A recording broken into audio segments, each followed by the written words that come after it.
So here's where the problem comes in, because these businesses are hiring these persons, literally to the point where there has been a news report where they're warning businesses about hiring illegal migrants. There's a fine of up to, $3,000, and I think the fine is attributed to the business as well as to the migrant themselves. But here's the problem.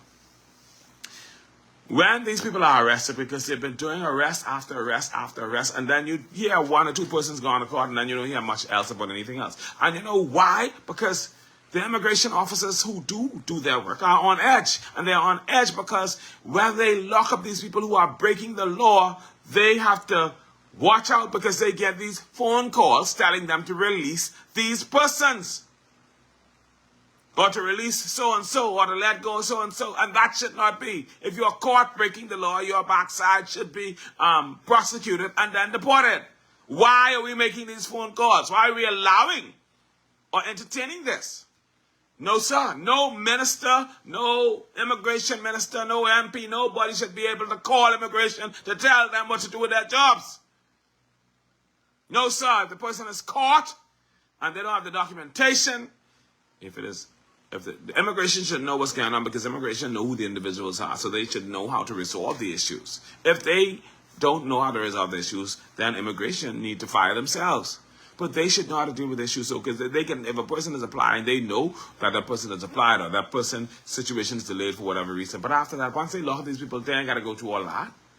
So when immigration locked them up, nobody could tell me nothing, because immigration, if something else is going on with the person, immigration would not lock them up, because it's immigration who have the information or lack thereof on the person, and they know exactly why they arrested them. Why are we allowing calls from the Minister of Immigration, or from any other government minister, or from MPs that are allowing persons to be released without facing the consequences for breaking the law of the Bahamas as it relates to illegal immigration? Yeah, we got to do something with that. And these businesses need to be addressed, because guess what? Here's the problem with that. All this talk about businesses being prosecuted, these businesses don't get prosecuted. They don't prosecute them. They take bribes from them so that they don't prosecute them.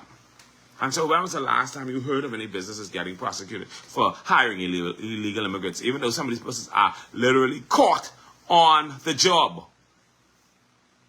When last you hear about them being prosecuted? They don't prosecute them. They know that.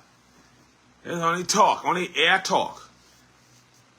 We need to fix that situation, though, and stop facilitating this illegal immigrant problem. And we talking on the two sides of our mouth. On the one side, we talking about, there's too much immigrants in the country. On the other side, we are giving them license to be here, giving them jobs, giving them strength, encouraging them, so that we can pay them under the table, so that we don't have to pay them their proper salary, so that we don't have to pay national insurance for them, so that we can avoid other government fees and regulations that are required by the law in order to hire these people.